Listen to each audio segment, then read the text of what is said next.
Hello दोस्तों, मैं देवता सिंह आप सभी का स्टडी विद कॉन्सेप्ट में हार्दिक स्वागत अभिनंदन करता हूं। दोस्तों, हम लोग चैप्टर नंबर 4 क्लास 6 1 की एनसीईआरटी को डिस्कस कर रहे हैं। दोस्तों, लास्ट लेक्चर में हम लोगों ने एनसीईआरटी के मतलब कि चैप्टर नंबर 4 के कुछ हिस्सों को हमने देखा और समझा। हमने वेद को समझा, वेद किस शब्दों से मिलकर बना है, वेद का क्या मतलब होता है, ये हम लोगों ने जाना समझा। दोस्तों, और हम लोगों ने ये भी देखा हाउ मेनी टाइप्स ऑफ वेद, मतलब कि वेद कितने प्रकार के होते हैं। दोस्तों, ये भी हमने जाना समझा सीखा। और उसके बाद देखो दोस्तों, हम लोगों ने ये भी इस बात की चर्चा की कि वेदों को जो है कि दोस्तों कितने भागों में बांटा गया। दोस्तों, तो दोस्तों आपकी जानकारी के लिए मैंने बताया था कि वेदों को जो है कि एनसीईआरटी में जो दिया है दोस्तों, तो वेदों को 3 भागों में बांटा गया है। कौन कौन से, मतलब कि सभी वेदों को दोस्तों 3 भागों में बांटा गया है। कितने भागों में बांटा गया दोस्तों? 3 भागों में बांटा गया है। फर्स्ट वन है आपका ब्राह्मण्स यानी ब्राह्मणाज में आपको बांटा गया, ब्राह्मणाज में, अरण्यकाज में, और उसके बाद वो उपनिषद में बांटा गया। किसमें? ब्राह्मणाज में, ब्राह्मणाज में, अरण्यकाज में और उपनिषद में। लेकिन दोस्तों, मैं आपकी जानकारी के लिए एक बात और इसमें ऐड ऑन करता हूँ। अब धीरे धीरे मैं सोच रहा हूँ दोस्तों, कुछ अपने तरफ से भी इनपुट देता रहूं, जिससे आप लोग थोड़ा सा इसके साथ साथ और अपने नॉलेज को और इनरिच कर पाए और अपने आप को स्ट्रेंथन कर पाए। तो दोस्तों, मैं एक बात ऐड ऑन करना चाहता हूँ कि each Vedas are divided into 4 parts. मैंने लास्ट लेक्चर में इस बात की जिक्र किया था। तो उसको फर्स्ट उनको संहिता बोलते हैं। क्या बोलते हैं? संहिता बोलते हैं। उसके बाद ब्रह्मनाज होता है और अरण्यकाज होता है। दोस्तों, अरण्यकाज होता है और क्या होता है, मैं यहाँ पे लिखने का प्रयास करता हूँ कौन कौन सा होता है। Each Vedas are divided into 4 parts. Each Vedas यानी सभी वेदों को 4 भागों में बांटा गया। हिंदी में बोलेंगे तो कौन कौन से? संहिता, संहिता, हिम संहिता बोलते हैं ना, संहिता। उसके बाद सेकंड वन होता है ब्रह्मनाश, ब्रह्मनाश बोलते हैं। सेकंड वन बोलते हैं अरण्यकाज, अरण्य काज होता है दोस्तों। उसके बाद आपका जाता है उपनिषद होता है। क्या हो दोस्तों? उपनिषद होता है। क्या होता है? उपनिषद होता है। इन 4 भागों में दोस्तों वेद को बांटा गया। दोस्तों, अब हम लोग क्या करते हैं दोस्तों, इन सब चीजों को हम लोगों ने कल देख लिया था और उसके बाद आज हम लोग देखते हैं उसके आगे। और हमने दोस्तों कि मतलब कि ये भी बताया था कि जो ऋग्वेद में जिस लैंग्वेज का, संस्कृत लैंग्वेज का यूज किया गया है, क्या जो आज के समय में जो हम लोग संस्कृत लैंग्वेज यूज करते हैं, क्या यही लैंग्वेज था या इससे कुछ डिफर था, या इससे कुछ परे था, या इससे कुछ अंतर में था? तो दोस्तों, हमने आपको जानकारी के लिए बताया था कि जो उस समय के ऋग्वेद की संस्कृत है आज के संस्कृत से टोटली डिफरेंट हुआ करता था। और हम लोगों ने इस बात की बताया था जो नॉर्थ वेस्ट इंडिया में आज के उत्तर पश्चिमी क्षेत्रों में जो लैंग्वेज यूज की जाती है उसको जो तो वो दोस्तों Indo Tibetan language, Indo European language कहा जाता है। उसमें जैसे आपके गुजराती, सिंधी, हिंदी और आसामी, ये सब लैंग्वेज आ जाते हैं दोस्तों। उसके बाद हम लोगों ने देखा था जो ईस्टर्न इंडिया की तरफ जो लैंग्वेज यूज किया जाता है उसको तिब्बतो बर्मन लैंग्वेज कहा जाता है दोस्तों। जो साउथ इंडिया में लैंग्वेज यूज किया जाता है दोस्तों उसको उसको द्रविडियन लैंग्वेज कहा जाता है। जैसे आपका तेलुगु, तमिल, कन्नड़, मलयालम, ये सब कैसे हैं दोस्तों? द्रविडियन लैंग्वेज है। दोस्तों, यहाँ तक हम लोगों ने लास्ट वीडियो को बहुत अच्छे समझा था और जाना था। और हमने ये भी आपको बताया था कि ऋग्वेदिक पीरियड में जो है कि जो उस समय का जो हिम्स के बारे में समझा था ऋग्वेदिक को, मतलब कि ऋग्वेद में कितने हिम्स हैं और हमने लेटर वैदिक पीरियड्स में कितने वेद आते हैं और लेटर वैदिक में और अर्ली वैदिक पीरियड्स में कितने वेद आते हैं, ये सब हम लोग बता। ऋग्वेदिक काल को क्या कहा जाता है? अर्ली वैदिक के नाम से भी जाना जाता है ऋग्वेदिक काल को। और उसके बाद जो है कि जो आपका सामवेद, यजुर्वेद, अथर्ववेद बचता है दोस्तों, इसको जो है कि लेटर वैदिक पीरियड्स में इसकी रचना की गई। दोस्तों, हमने आपको इस बात की भी जानकारी से अवगत कराया गया था इस बात से भी अवगत कराया था हमने कि जो आपका ऋग्वेद है किसी एक समय में इसको नहीं लिखा था दोस्तों। इसको कंपाइलेशन करने में, इसको कंपोज करने में लगभग 200 साल लगे थे, पूरे 200 साल लगे थे दोस्तों। आज हम लोग उसी नेक्स्ट वन हेडिंग की बात करते हैं, हाउ हिस्टोरियंस स्टडी ऋग्वेद, यानी हिस्टोरियन जो है कि ऋग्वेद को किस तरीके से समझ पाए या किस तरीके से इसको पढ़ पाए, कैसे आज हम लोगों ने ऋग्वेद के बारे में, जो oldest text book in India या और द वर्ल्ड कहा जाता है, यानी अगर पूछा जाए कि दुनिया में सबसे ओल्डेस्ट टेक्स्ट बुक कौन है तो आपका क्या है दोस्तों, ऋग्वेद है। ये भारत में पूछा जाए सबसे ज्यादा सबसे ओल्डेस्ट टेक्स्ट बुक कौन है या होली बुक कौन है दोस्तों, वो आपका ऋग्वेद है। तो नेक्स्ट वन हेडिंग को हम लोग दोस्तों समझने का प्रयास करते हैं, how historians study Rigveda. Next one heading है दोस्तों, how how how historian how historian study the Rigveda या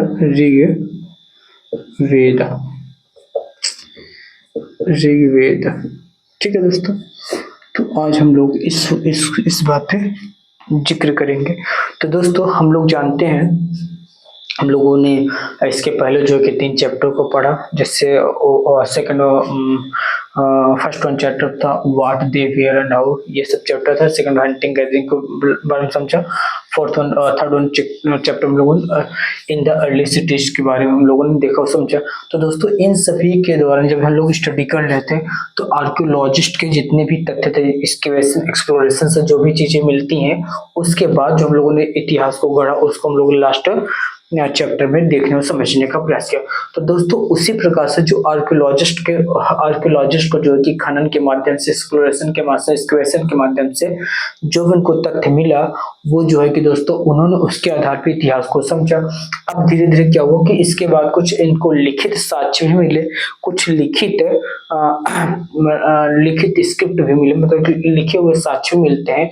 उसको जब हिस्टोरियंस ने स्टडी किया, समझा, उसके रिमेन्स को समझा, उसको एग्जामिन किया, उसको समझा, तो दोस्तों जो है कि जो उस समय को जो मतलब कि जो उस समय जो स्क्रिप्ट जो लिखे हुए थे दोस्तों, वो श्रुति के रूप में लिखे हुए थे। किसके? श्रुति के रूप में लिखे थे।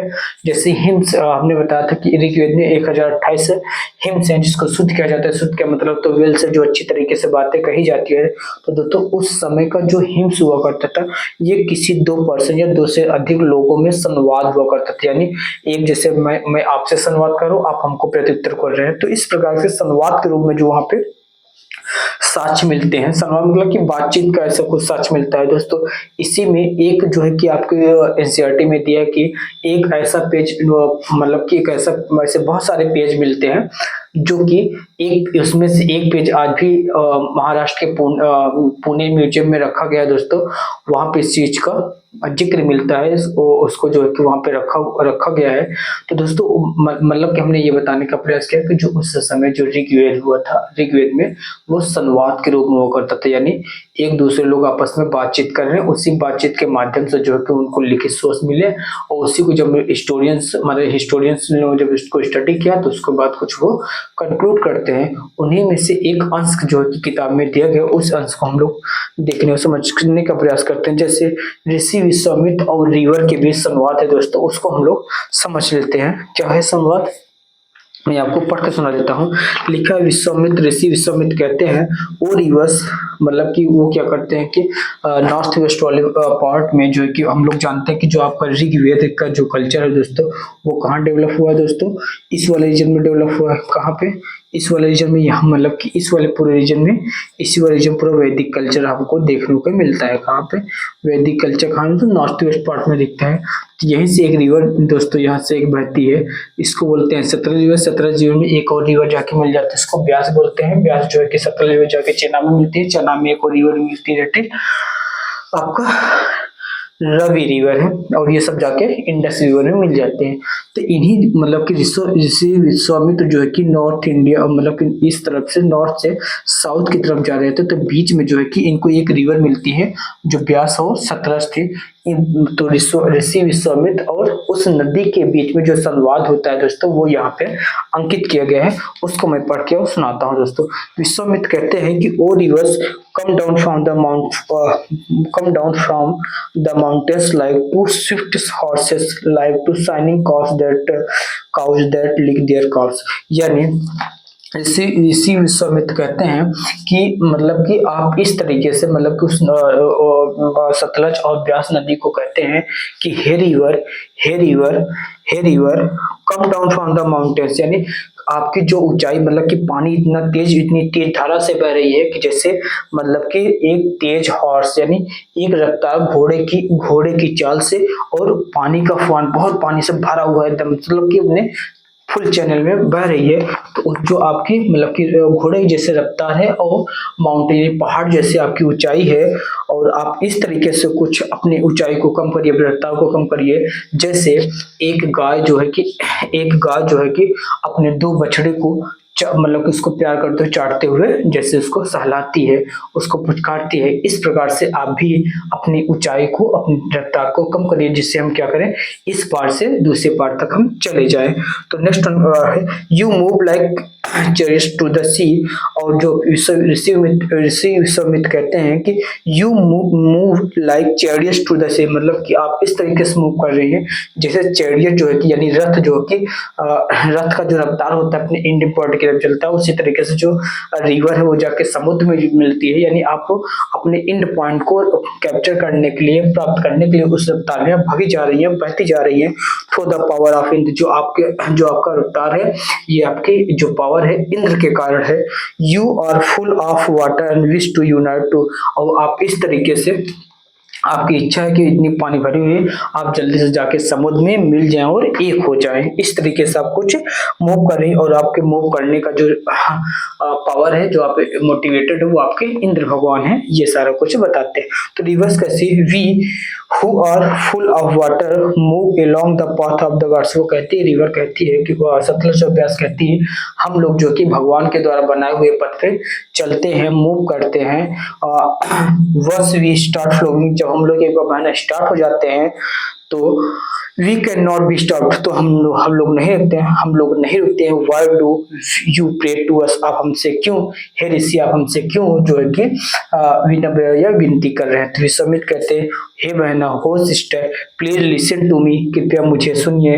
The singer who has come from a distance with his chariots and cords, मतलब कि जो गायक है, जो आपके चैरियट्स जो कि बहुत दूर से आए हुए हैं, with his chariots and carts, मतलब कि अपने चैरियट्स और ठेलों के लेकर के, let your waters not rise above our access, मतलब कि हम लोग बहुत दूर से आए हुए अपने चैरियट और ठेले करके, आप अपने जो है कि पानी को उफान को थोड़ा सा कम करिए, जिससे हमारे चैरियट का जो व्हील है, जो चक्का है, उसको एक्सेल से नीचे ही रहे, नहीं तो हमारा क्या होगा चैरियट में बह न जाए, डूब न जाए, इस प्रकार से आप अपने पानी को नीचे करिए। So we can cross safely, जिससे हम लोग मतलब कि एक तरफ से दूसरी तरफ आसानी से और सुरक्षित जो है कि पार हो सके। The rivers we will listen to your prayer so that you can cross safely, हमने आपकी प्रेयर की अपनी प्रार्थना को सुना है, अब आप क्या करेंगे आसानी से एक तरफ से दूसरी तरफ पार कर जाएंगे। Historian point out the hymns composing the in the society. तो दोस्तों इस संवाद से हमको पता चलता है कि दोस्तों इस संवाद से हमको इस बात से पता चलता है उस समय जो कि हॉर्स यानी चैरियट का और एनिमल्स में और रिवर्स में प्रकृति में कितना घना संबंध हुआ करता था। यानी देखो इस मतलब कि इस संवाद के माध्यम से जो है कि स्टूडेंट से बताने समझाने का प्रयास करते हैं, कंक्लूड करते हैं उस समय एनिमल्स का यानी हॉर्स यानी घोड़े का कितना महत्व, नदियों को कितना महत्व था। तो दोस्तों इस सब चीज को हमको इस बात से इस मतलब की एसेंस हमको इस बात का पता चलता है।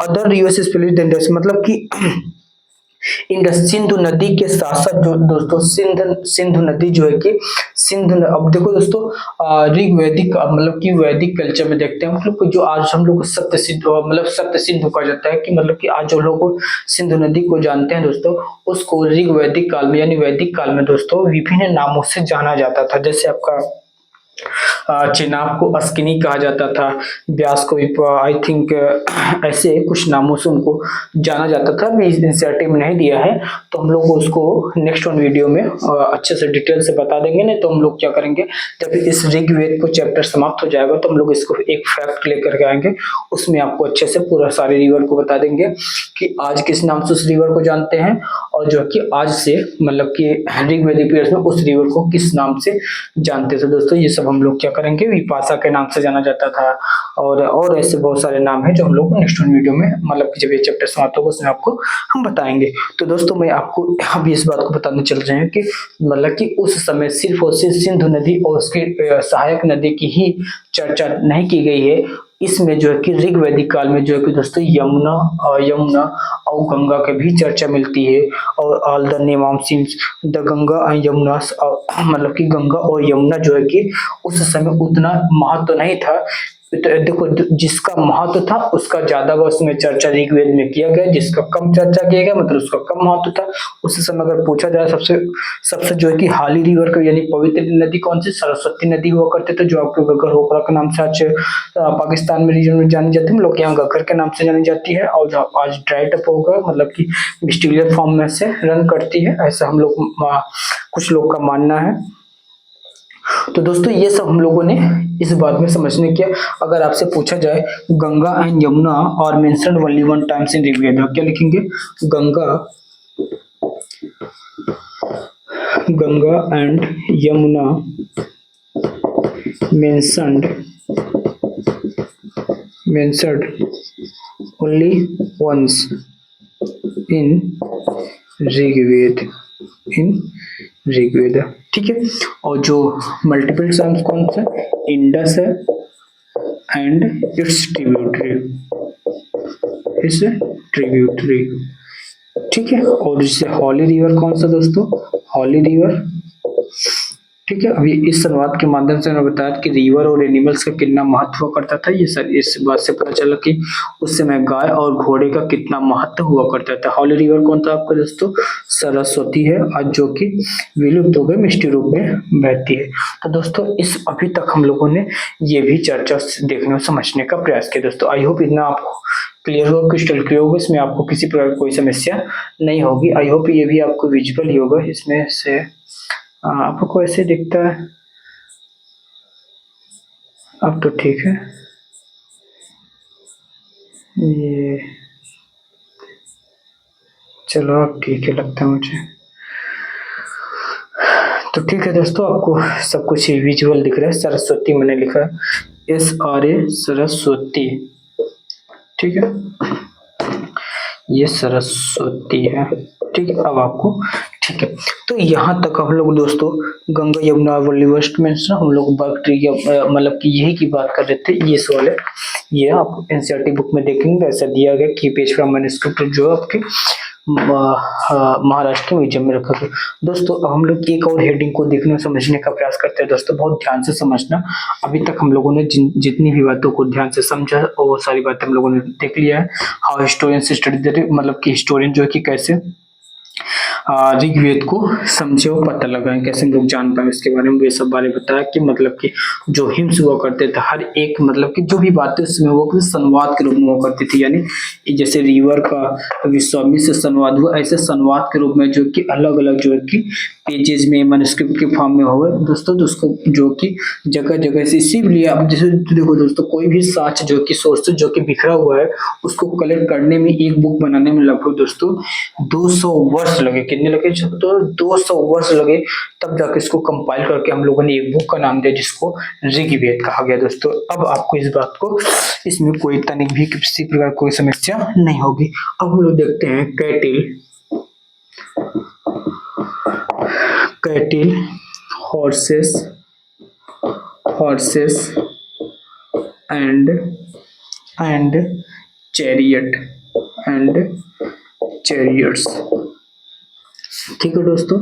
कैटिल, हॉर्सेस और चैरियट, दोस्तों उस समय कैटिल का क्या महत्व था, हॉर्सेस क्यों क्या महत्व और चैरियट्स का क्या महत्व था, इन सब चीज को हम लोग देखने और समझने का प्रयास करते हैं। दोस्तों उस समय देखो कैटिल, हॉर्सेस और हॉर्स और चैरियट्स, हॉर्स क्या करते थे दोस्तों, उस समय जो कि हॉर्स जो है कि चैरियट्स में यूज हुआ करता था, जो हॉर्स जो हुआ करता था किसमें यूज करता था, यूज्ड इन मेकिंग चैरियट, क्या चैरियट। अच्छा चैरियट्स क्या हुआ था, चैरियट्स क्या करते थे दोस्तों, अब देखो दोस्तों जैसे पहिए का आविष्कार हुआ, जैसे जब पहिए का आविष्कार हुआ नहीं हुआ था तो दोस्तों इंसान जो है कि एक स्थान से दूसरे स्थान पे एक लिमिट डिस्टेंस ही ट्रेवल करता था। हम लोग लास्ट वीडियो में ये भी बताया था, जो आपके नेचुरल फ्रंटियर हुआ करता था, जैसे आपके रिवर हुआ, माउंटेन हुआ, डेजर्ट हुआ, प्लेटू हुआ, ये आपके आपके एक लिमिटेशन थी, मतलब कि अगर आपको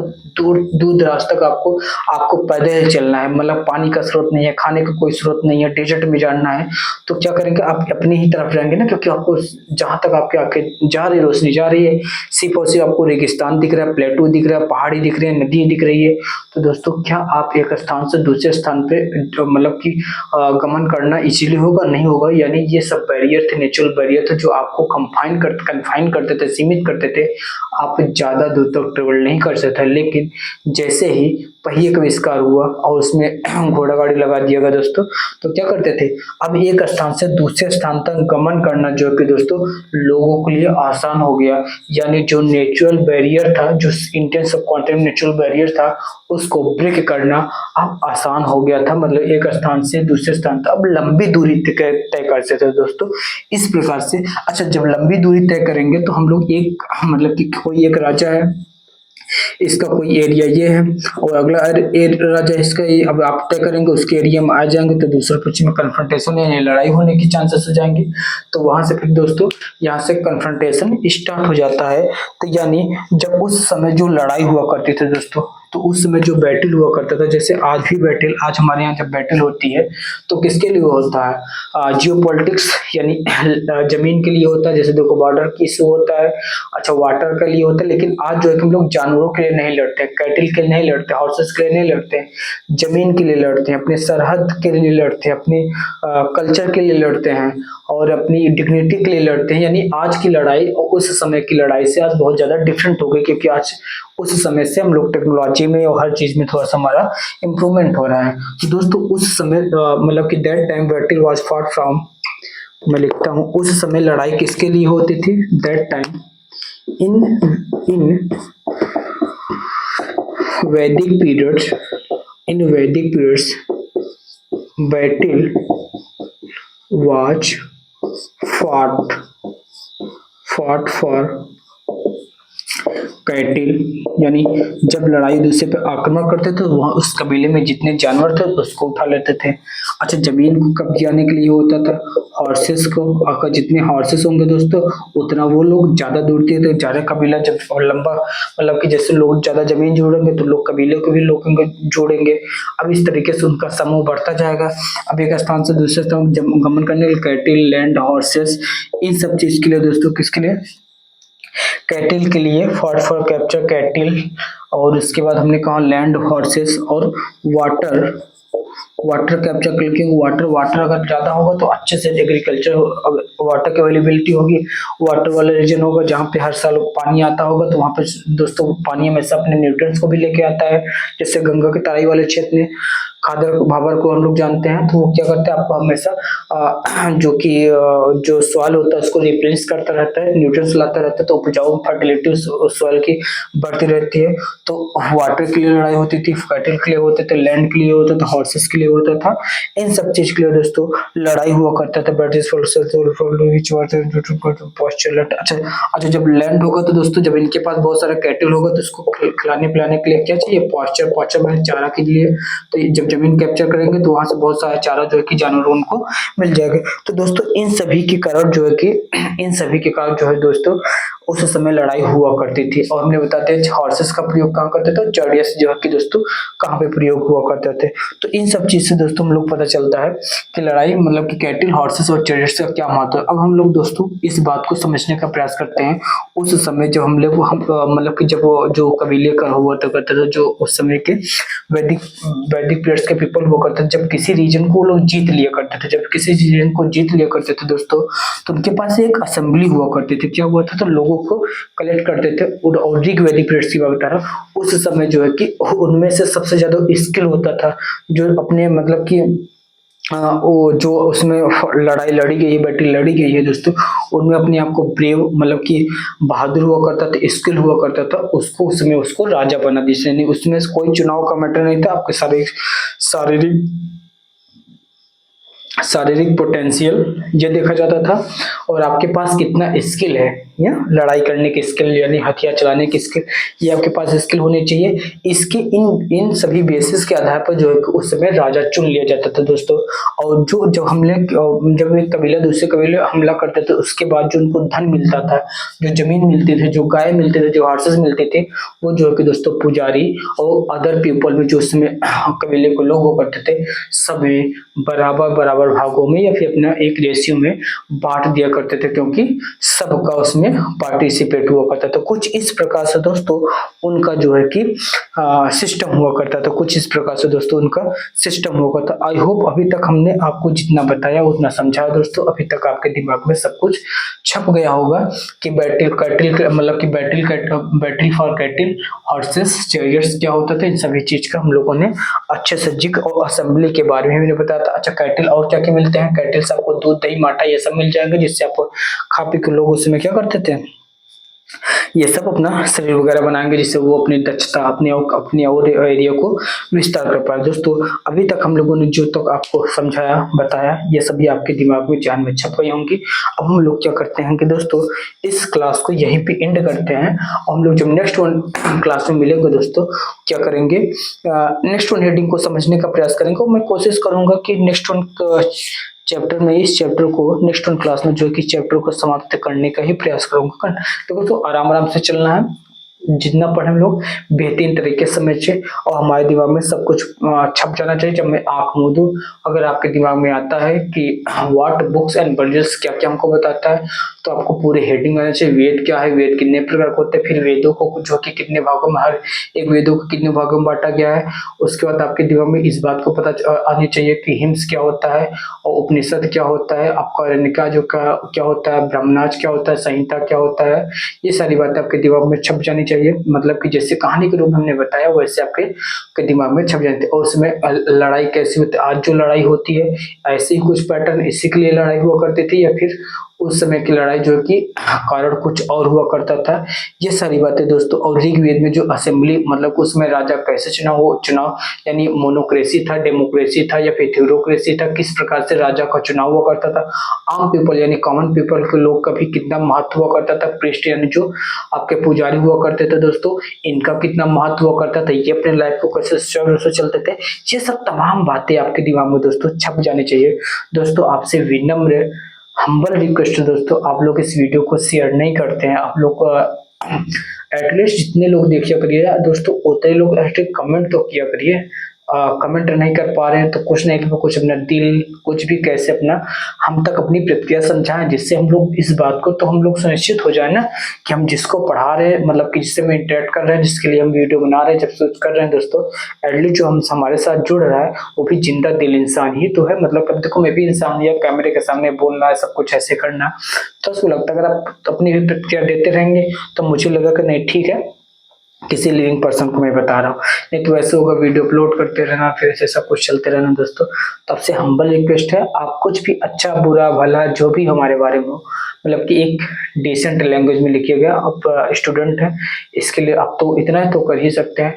और दूसरी बात दोस्तों वीडियो को लाइक जरूर करें, मतलब जो भी आप लोग जिस भी नंबर में देख रहे हैं अपने वीडियो को लाइक करें दोस्तों, आपसे हम्बल रिक्वेस्ट है। और तीसरी बात दोस्तों एक बहुत और आपसे रिक्वेस्ट है दोस्तों, आपको वीडियो जो है अपने प्लेटफॉर्म पे सोशल मीडिया प्लेटफॉर्म जहां भी हो सके दोस्तों इसको थोड़ा शेयर करने का प्रयास करें दोस्तों। इसी आशा के साथ हम लोग नेक्स्ट वन वीडियो में मिलेंगे दोस्तों। आपने हमारी वीडियो को धैर्यपूर्वक देखा सुना और हमको इतनी देर तक आपने बियर किया दोस्तों, इसके लिए आपको तहे दिल से शुक्रिया अदा करता हूँ दोस्तों। अब हम लोग नेक्स्ट वन वीडियो में मिलते हैं, तब तक के लिए जय हिंद जय भारत। हम लोग नेक्स्ट वन फिर सुबह 8 बजे मिलते हैं नेक्स्ट वन वीडियो में, तब तक के लिए दोस्तों जय हिंद जय भारत। Thank you.